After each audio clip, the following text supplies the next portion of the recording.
Boa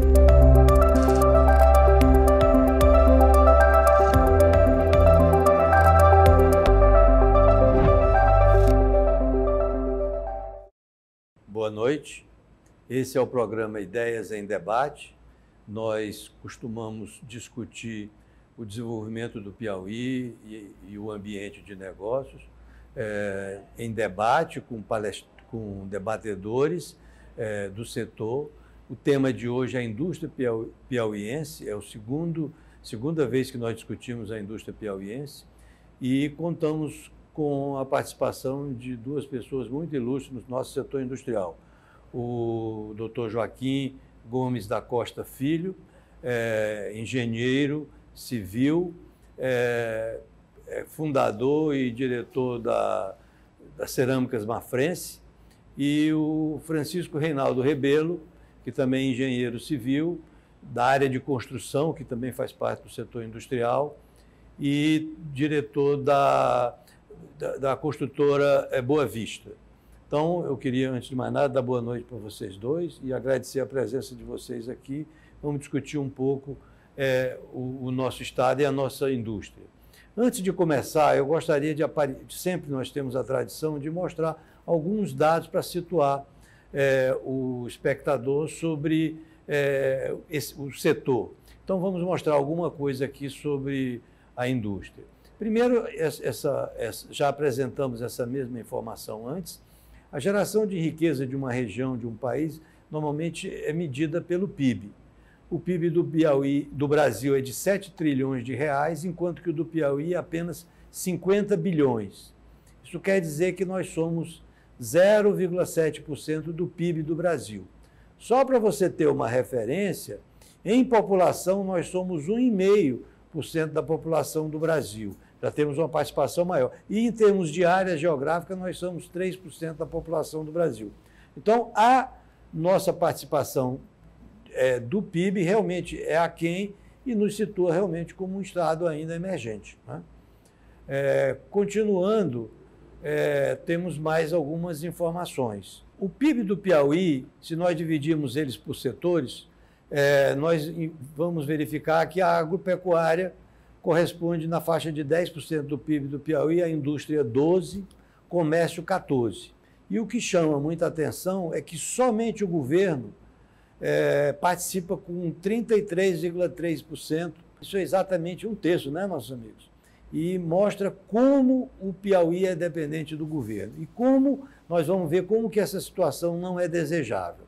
A participação da indústria no PIB é 12,4%, como eu falei, e 90% dessas indústrias são micros e pequenas empresas. Um exemplo disso são as padarias, que são consideradas indústrias. Então, é por isso que nós temos no nosso PIB um número muito grande de empresas. Não é que nós temos um grande número de indústrias assim, no sentido assim, mais amplo.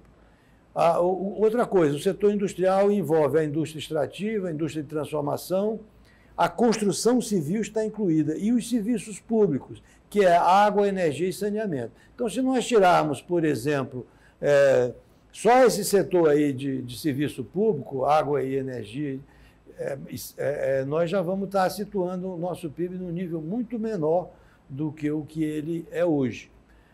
Diga-se de passagem que em outros estados a participação desses setores é menor porque a indústria é muito maior, então há uma desproporção aí.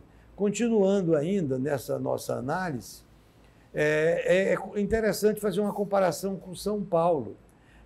Nós vimos que a participação do PIB do Piauí, do PIB industrial do Piauí no PIB total, é de 12%. Em São Paulo é quase 3 vezes, é 33%. O PIB de São Paulo, que é de 2 trilhões, é mais ou menos um terço do PIB do Brasil, é 43 vezes maior que o PIB do Piauí.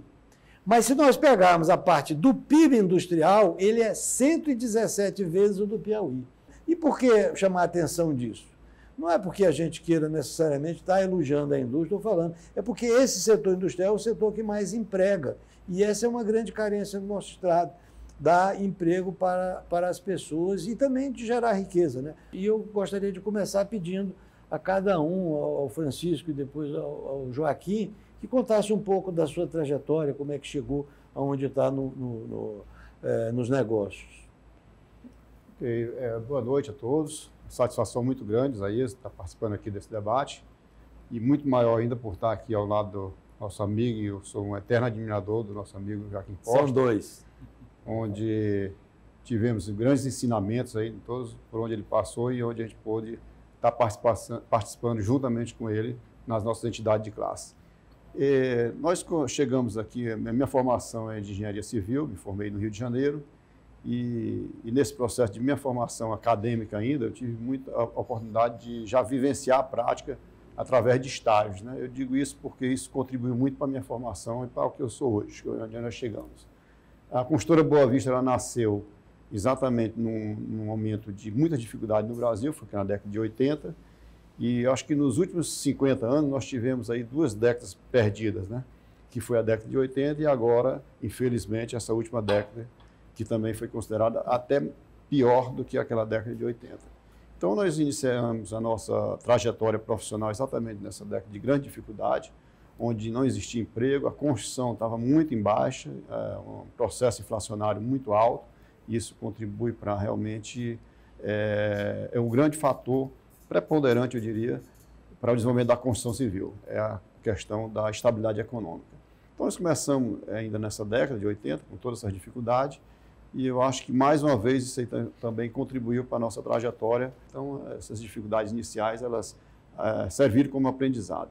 E, ao longo desses quase 40 anos, já são 38 anos de empresa, nós nos consolidamos e iniciamos também lá na década de 80, já com incorporação imobiliária, o que realmente é o forte da Construtora Boa Vista. E estamos aí realmente no mercado até agora, né? E, graças a Deus, com bastante destaque, dentro da cidade de Teresina e, diria mesmo, do Piauí, com as obras que nós já realizamos até agora. E você, João? Bom, boa noite. Inicialmente, agradecer as palavras do Francisco Reinaldo, e corroborada pelo nosso amigo Ezequias Costa Filho, né? Que eles dizem que aprenderam comigo. E eu também aprendi com eles. Uma troca de ideias, tudo isso baseado numa entidade. A Associação Industrial do Piauí, hoje Centro das Indústrias do Estado do Piauí. Essa entidade era um fórum de debates com várias reivindicações para o desenvolvimento industrial do nosso estado. E eu estou aqui de lado de 2 ex-presidentes também, né? Comecei a minha vida empresarial, eu digo, muito antes dos meus 18 anos, porque quando eu tinha 16 anos, externei ao meu pai o desejo de ser comerciante. Ele disse: você vai começar então agora. Você vai começar agora a trabalhar comigo nos armazéns Piauí. E comecei como balconista, né? Atendendo no dia a dia, medindo os metros de tecido, calculando aquela nota fiscal que era preenchida à mão. E quando eu cheguei aos 17 anos, externei novamente o meu pai de que queria fazer o curso de engenharia e fui então levado para Brasília, onde eu fiz a UNB, e em 73, final de 73, início de 74, terminei o meu curso profissional. Logo depois retornei a Teresina, meu pai perguntou se eu queria então retornar ao Armazéns Piauí. Eu disse que não, que tinha formado em engenharia e que desejava então montar uma empresa construtora. Foi quando um grande comerciante aqui do Piauí, chamado Gil Andrade, naquela época, com o supermercado Gil, ele só tinha uma loja aqui na Avenida Frei Serafim, resolveu fazer o supermercado 2 e me convidou para construir este supermercado, né? Eu não era um engenheiro calculista e fui atrás de um calculista que também tinha chegado e tinha sido meu contemporâneo no Colégio Diocesano, Fernando Fortes. E quando terminamos essas construções do João Andrade, supermercado 2, supermercado 3, aquele que fica na Homero Castelo Branco com João 23, né? Nós então resolvemos montar, naquela época, a construtora Mafrense, que se tornou um exemplo de eficiência e de boas obras feitas no nosso estado. Enveredamos pelo setor da Sudene com a indústria de confecções Ag-Nord, e quando então separamos a nossa sociedade, fizemos uma cisão da nossa sociedade. Eu e meu irmão José Joaquim ficamos com a cerâmica Mafrense e o Fernando ficou com a construtora Mafrense e a cerâmica Carajás, o Fernando e seus irmãos, né? Francisco, você quer fazer algum comentário, alguma informação sobre os últimos lançamentos aí da construtora Boa Vista? Aqui a gente faz um pouco de merchandising também, faz parte. De fato, a construtora Boa Vista, ela realmente tem muitas obras aqui em Teresina, mas nos últimos 3, 4 anos, nós reduzimos bastante os lançamentos. E a pergunta foi oportuna, porque nós estamos agora preparando e já na próxima semana estaremos lançando aí um grande empreendimento aqui para Teresina, né? Que é o Bosque São Cristóvão. Então, nós estamos retomando aí, realmente com todos os cuidados, já que nós tivemos também esse cuidado de não lançar nos últimos anos, justamente porque nós estávamos aguardando que o mercado estivesse realmente de uma maneira mais, digamos assim, mais tranquilo, né? E é o que nós percebemos hoje. Hoje o mercado está bastante maduro, a construtora sempre pautou por esse cuidado, né, de não avançar muito o sinal, e aí nós estamos realmente agora, em breve, com uma belíssima campanha aí, onde nós estamos aí trazendo, é uma característica da construtora Boa Vista, sempre valorizar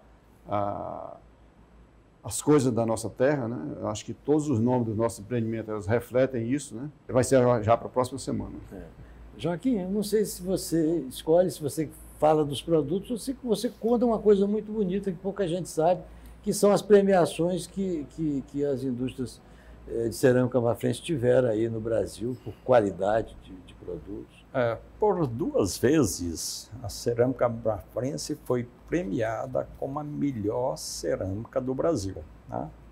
Isso orgulho, pela Indústria Nacional da Indústria Cerâmica. Foi os meus companheiros ceramistas de todo o Brasil que elegeram em 2 anos a melhor cerâmica do Brasil. A última escolhida foi a empresa Telhamar, uma indústria praticamente totalmente automatizada, né? E uma coisa que eu lembro sempre, quando você fala na sua formação profissional para como se tornar um empresário, eu falei para vocês que comecei aos 16 anos aproximadamente nos Armazéns Piauí como balconista. Passei pelo departamento de pessoal, passei pela contabilidade, certo? Cheguei naquela época, com 17 anos, até gerenciar uma loja de tecido. Naquela época tinha uma loja do Armazéns Piauí chamada Piauí Modas. E eu tive essa base para me tornar um industrial. É tanto quando eu comecei a construtora Mafrense, eu tinha uma experiência do que era realmente uma empresa. E digo sempre, a minha melhor escola não foi a minha escola de engenharia, a minha melhor escola profissional foi os 2 anos que eu passei dentro dos Armazéns Piauí. Muito bacana isso. Assim, agora, mudando um pouco assim, o enfoque para o nosso estado, a gente viu inicialmente aqueles números gostando ou não, é a realidade que nós temos, que nós vivemos. Então, isso, para nós que trabalhamos no meio empresarial, traz algumas situações que são reais, que a gente tem que viver, como temos um mercado menor do que em outros estados, temos algumas situações, mas existem alguns pontos que eu queria ouvir a opinião de vocês com relação ao que são aqueles que são os óbitos, os desafios, o que nos atrapalha no progresso do nosso Estado, né? Então, a gente pode falar de várias questões, segurança jurídica, órgãos ambientais, etc. Mas crédito. Mas eu queria começar com você, Francisco, sobre essa questão hoje que nós vivemos de uma queixa geral do pessoal no mundo empresarial, principalmente na construção civil, com relação às dificuldades hoje que a gente está tendo para licenciamento de execução de obras. Você tem alguma queixa nesse sentido? Tem alguma análise sobre isso? Você acha que isso atrapalha ou é só chororô? Veja bem, é importante destacar que a construção civil é uma atividade meio, né? Então, quando a gente fala de construção civil, você não está atrapalhando só a atividade em si da construção civil, mas sim todas as outras atividades empresariais, como comércio, indústria, outras indústrias de transformações e serviço. Então, por quê? Porque todas elas dependem, de uma forma ou de outra, de uma construção, por menor, que às vezes pequena, às vezes maior, mas passa necessariamente por um processo construtivo. Então, na verdade, você não atrapalha só o setor da construção civil, mas o Estado como um todo. Então, por ela ser uma atividade meio, na maioria das vezes, né? Então, esse aspecto digamos assim, da burocracia, que ele é um mal necessário, a gente entende disso, ela tem que existir, ela só não precisaria atrapalhar tanto, ela poderia ser mais ágil, mas o próprio nome burocracia já não permite que elas tenham esse link direto com a agilidade, né? Mas ela poderia ser menos morosa, né? Então, existe um processo burocrático hoje que ele está enraizado, principalmente no nosso estado, eu diria, na Prefeitura de Teresina, em todos os seus órgãos, né? E também no Estado, né? O Estado também, algumas secretarias são bastante burocráticas, que atrapalham, como eu falei, muitas atividades. Para a felicidade nossa, o atual prefeito ele assumiu e deixou uma abertura muito grande para que se tente melhorar essa situação, né? E tem se mantido esse diálogo, tem se procurado buscar melhorias, ainda é um processo muito Criou uma lento. Comissão de desburocratização. Criou uma comissão, né? E ela tem trabalhado, tá certo? Então, assim, nós estamos com uma expectativa positiva de que nós vamos ter resultados melhores. Lógico que não a curto prazo, porque, como eu falei, é um processo que ele está instalado aí há bastante tempo, e não se muda de uma hora para outra, até porque nós estamos mexendo com a cabeça das pessoas, né? As pessoas que estão envolvidas, mesmo que a cúpula, né, que assumiu agora, tem essa vontade, tem esse desejo e realmente está empenhada nesse processo, você tem toda uma estrutura, tá certo? Embaixo desse pessoal que está aí há bastante tempo cumprindo determinadas ordens ou determinados processos, tá certo? Trâmites, que podem ser melhorados, mas que há uma relutância muito grande por parte dessas pessoas que estão aí há bastante tempo.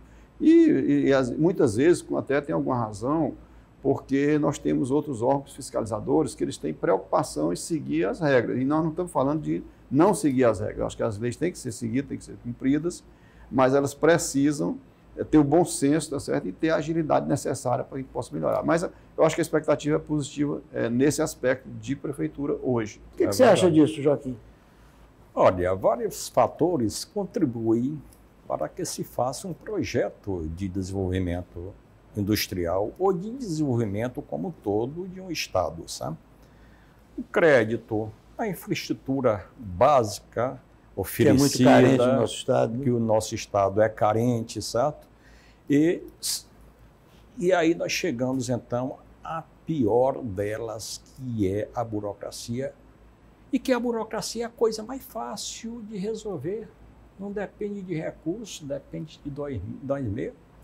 Vontade, né? Hoje, só da vontade de facilitar as coisas para que o ambiente de negócio tenha sucesso, né?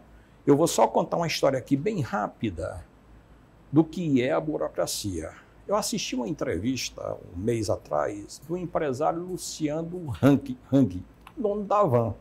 E ele disse, olha, no meu projeto de montagem das minhas lojas, eu vou e escolho uma cidade.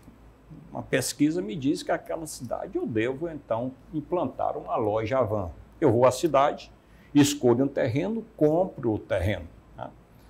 Projeto eu faço rapidamente, porque as lojas são padrões, toda padronizada. E quando a prefeitura demora 6 meses para botar o primeiro carimbo para a aprovação do meu projeto, eu boto um outdoor bem grande lá no terreno, atrasômetro, e levanto o vou para outra cidade. Se não me querem, olha, gente, ele diz, eu faço uma construção de uma loja em 90 dias. e vou esperar 6 meses para o primeiro carimbo de aprovação do meu projeto. Você está vendo como a burocracia expulsa o investidor da sua cidade, do seu estado. E penaliza o que fica lá, não é? Gente, nós estamos com uma discussão bastante rica, vamos continuar nesse tema ainda, desses óbitos do desenvolvimento, estamos tratando esse assunto com seriedade, mas precisamos discutir isso, porque é a nossa realidade. Então nós vamos fazer agora um breve intervalo e retornamos em seguida com o nosso programa.